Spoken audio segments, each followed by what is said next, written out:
Hi everybody. I told you I'm going to be making some more afterlife housekeeping videos, content. Um, but I'm going to give you a little backstory on my backstory that I'm coming up with. Just so that maybe it's a little bit more clearer. Um, this is not going to be like a history factorial thing. It's a skit. It's supposed to be funny. So this is not going to be a history lesson. Don't be teaching in history class or nothing like that. Okay. I'm going to be portraying the original, like Karen or something. Um, so yay. um, so we're going to have that story. I'm not going to remember my past lives. So I'm just going to have fragments, bits and pieces, and what's been told to me by the intake department, which would have been T and Isla. I think I said that right. Um, so I don't know much about my past. I just know I wasn't a very good person. And I was punished having to clean our hell dimension, which in our world, obviously, we don't call hell. It goes by another name. Which off the top of my head right now, I don't know it. It's in my paperwork. When I do my videos, I'll remember the names. Um, but yeah, this is gonna be fun. Wish me luck.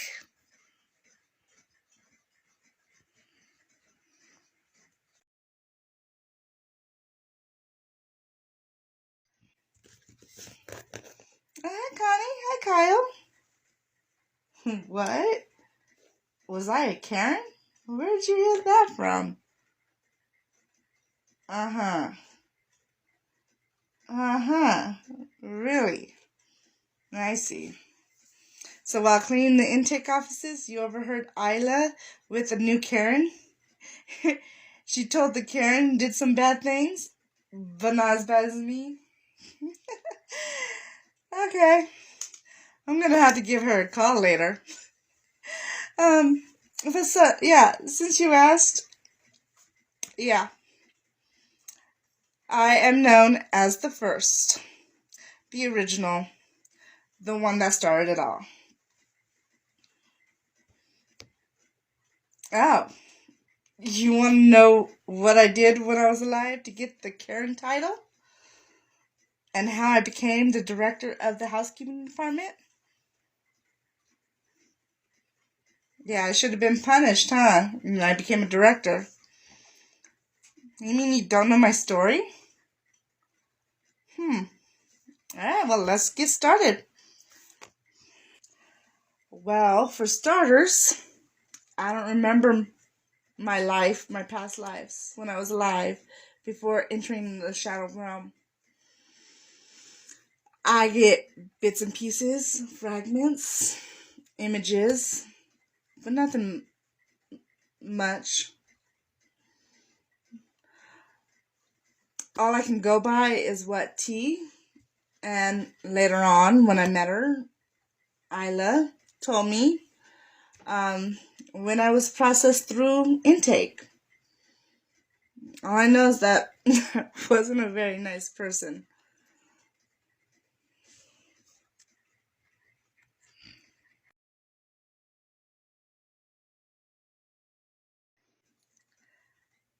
My name was Karen Dickens.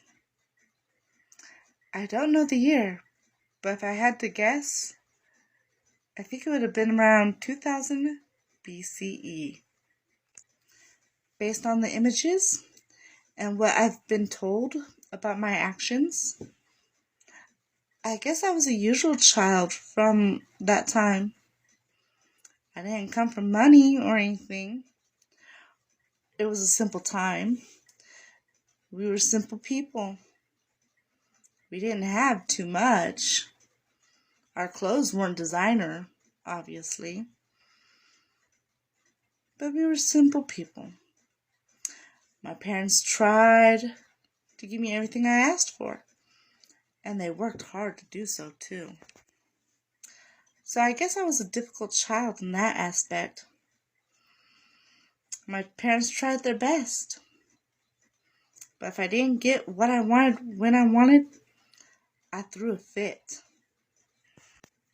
I was told of an incident while at a village marketplace in the center of the village.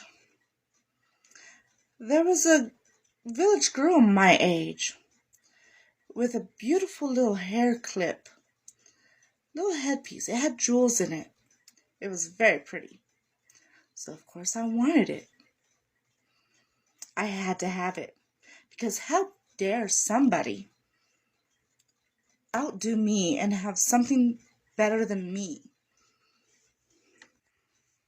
There was nothing at the marketplace. No vendor was selling anything like it. So when I bumped into her later on that day, still in the marketplace, I pickpocketed that hairpiece. I still don't know how I got away with it.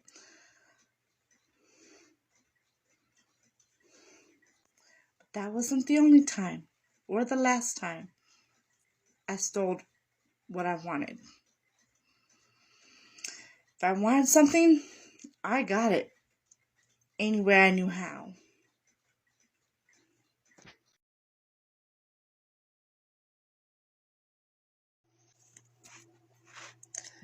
As I grew, my entitlement grew.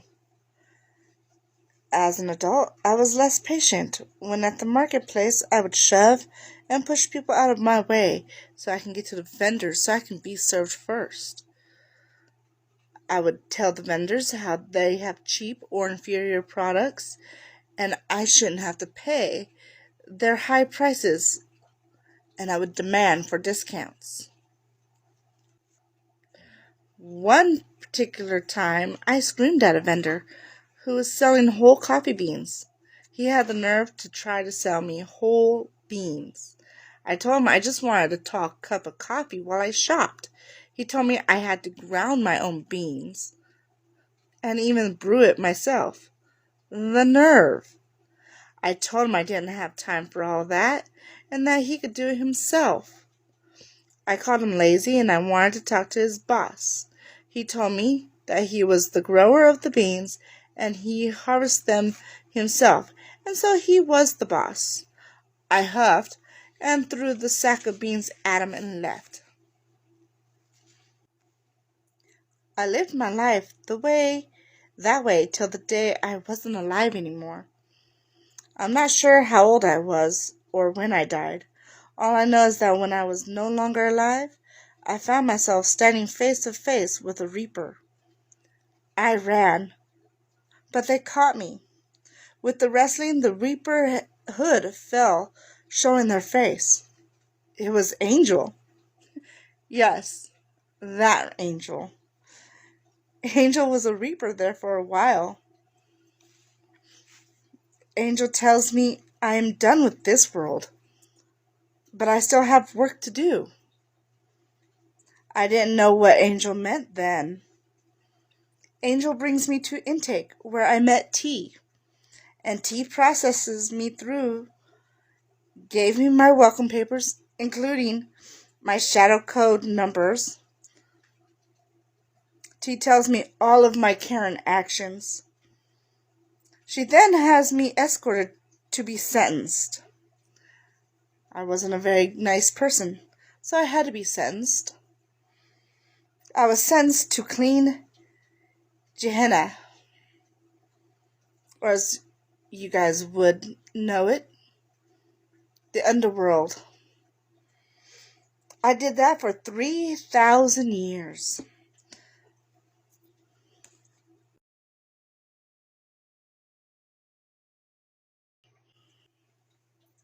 Being the first Karen, they had to come up with a different punishment.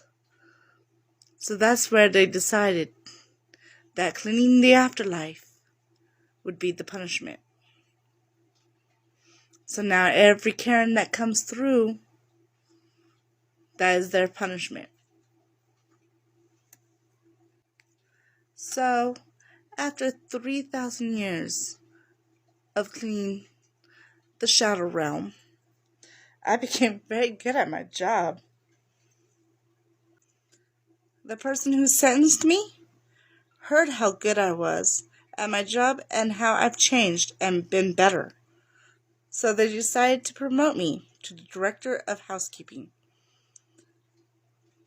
So now, like I said, one of the punishments for Karens is to clean the Shadow Realm. And now I oversee those Karens. But I wasn't done being punished. See, now I have to deal with those Karens to remind me how those actions affect others. So, once I became the director, though, I changed my name to Shy. I am now Shy Dickens.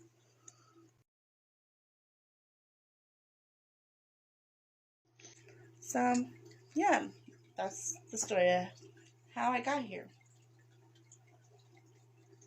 What about the... oh yeah, the Karmafia. You want to know how I got involved in the Karmafia, huh? Well, Karmafia. Well, we dish out punishment. Instant karma for unique situations. And such like rescues and infiltrations.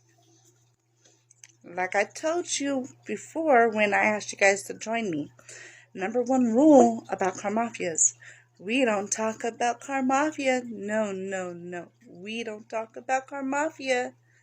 Sorry for the bad singing. And the only reason why you guys know about the Karmafia is because I needed a few people that I trust to help me out when the cleaning jobs got a little bit bigger. Well, Karmafia was started when Mercury asked Angel to start it in this universe. See, Angel and others were from a different universe, but I didn't know it at the time. Angel asked their sister Babs to join. Of course, in their past lives, Angel met Feral. Feral's an unusual, ferally creature. Soon, others were recruited. But my Karmafia story is kind of a short story. As I mentioned before, my cleaning skills were improving and mastered over the 3,000 years I was sentenced. My work was being noticed more than I realized at the time. Feral, she was scouting members to start the Karmafia, hanging out in the shadows, never seen. So, yeah, Feral, she's good at what we call feraling. She can be very stealthy, and any information she needs to get, she can get it. She knows a lot about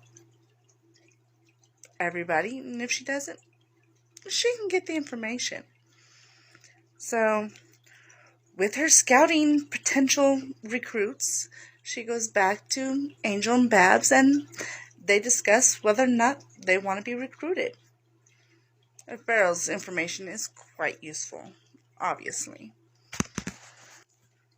And so, with word getting out about my work, Feral came to scout me, obviously without me knowing.